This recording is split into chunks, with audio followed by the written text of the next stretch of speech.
Bismillahirrahmanirrahim.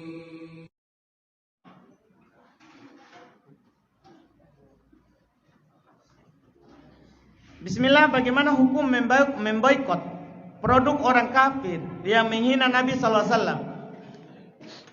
Kita bela agama Allah Subhanahu Wa Taala itu hal yang wajib, dan kita bela sesuai dengan kemampuan kita. Kita bela sesuai dengan kemampuan kita. Tidak bisa dengan tangan, kita tidak bisa memeranginya. Dan ini tidak bisa sekarang karena namanya berperang harus dari pemerintah. Kemudian yang kedua, tidak mampu ya dengan lisan. Dengan lisan ini, lihat juga apakah saya berkuar-kuar di Facebook ada manfaatnya. Pelakunya di sana akan dihukum. Kita sebutkan. Kalau tidak ada manfaatnya, itu hanya mencacati agama antum. Kenapa? Kalau tidak ada gunanya antum berbicara, itu hanya akan orang memunculkan pandangan ini aliran keras. Kalau tidak ada manfaatnya jangan. Masalah memboikot ini, barang orang kafir, apa manfaatnya bagi antum? Apakah setelah antum boikot, ini produknya tidak masuk ke Indonesia? Antum semuanya bersepakat menyeru di Facebook, ayo kita boikot produknya. Apakah setelah itu tidak masuk di Indonesia?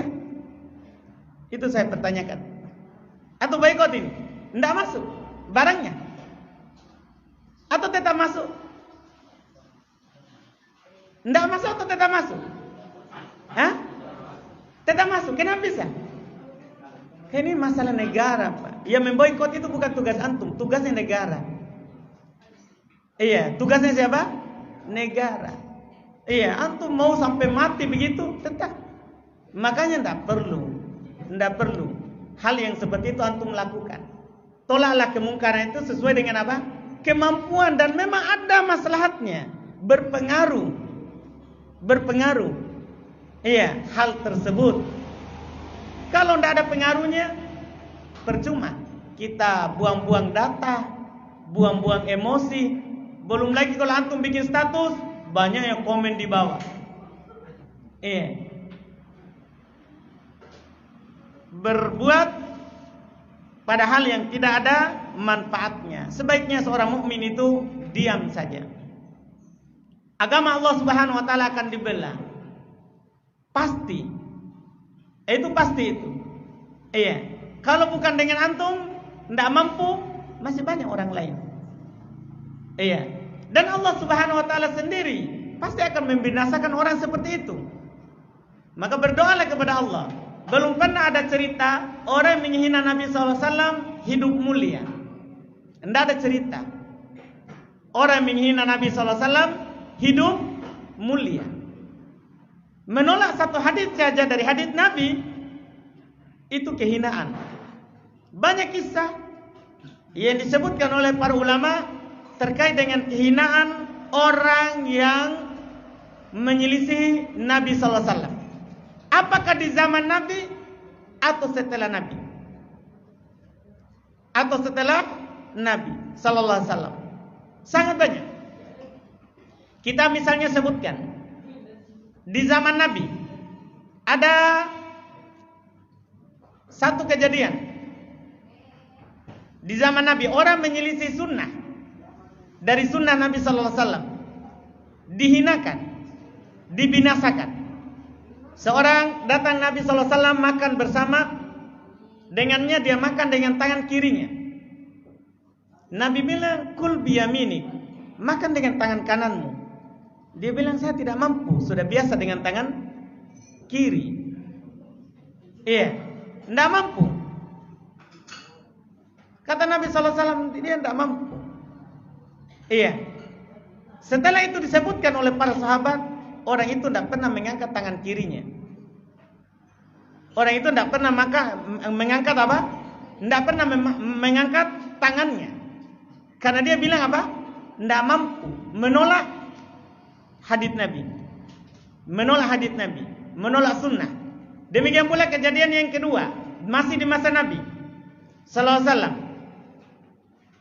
Nabi memerintahkan mereka untuk tidak keluar dari tenda mereka dan mengikat kendaraan mereka. Ada seorang keluar, maka dia diterbangkan oleh angin ke tempat yang jauh. Ini menyelisih sunnah di zaman Nabi. Setelah Nabi, banyak sekali kejadian dari orang yang menyelisih sunnah. Ada orang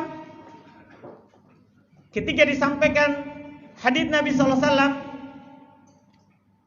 bahwa anda boleh mendahului imam dalam solat, Nabi ingatkan dalam hadits riwayat Bukhari Muslim bahwa orang yang seperti itu Allah Subhanahu wa taala akan merubah kepalanya dan kepala himar, keledai.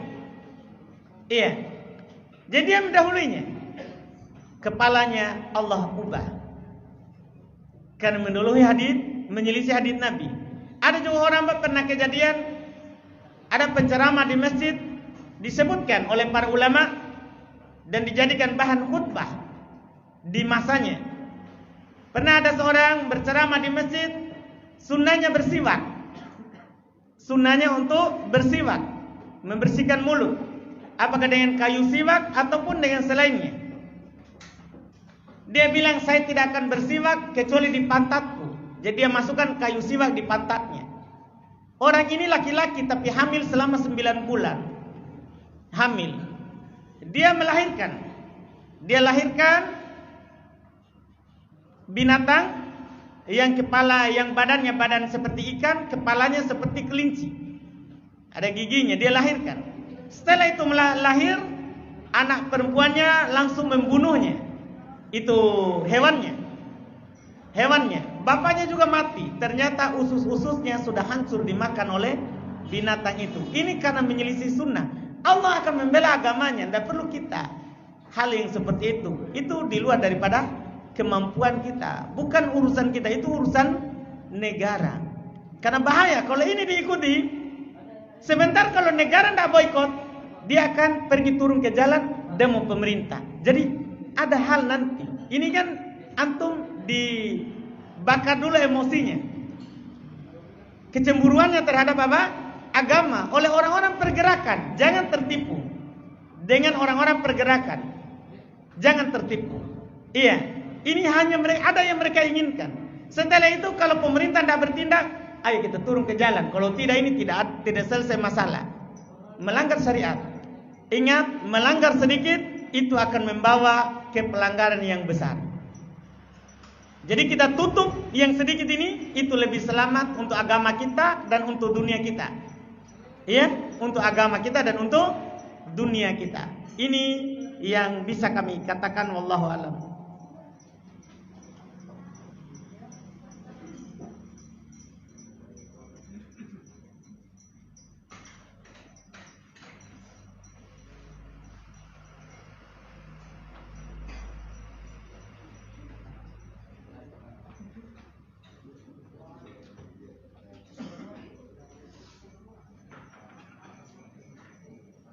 Bagaimana hukumnya mempelajari dan menggunakan nada-nada dalam membaca Al-Quran? Nada apa? Nada musik. Haram. Iya. Kalau nadanya nada nyanyian, diharamkan dalam syariat. Boleh memperindah membaca Al-Quran, tapi tidak boleh takalluf. Tidak boleh berlebihan. Yang biasa saja yang bisa kita lakukan dan yang mampu. Ya, boleh kita memperindah bacaan Al-Quran, tapi yang kita mampu. Tidak perlu kita takalluf berlebihan dalam hal tersebut. Dan tidak boleh pakai nada. Nada dalam artian nada aturan dalam musik, itu diharamkan. Tidak boleh. Al-Quran tidak diturunkan dengan hal yang seperti itu.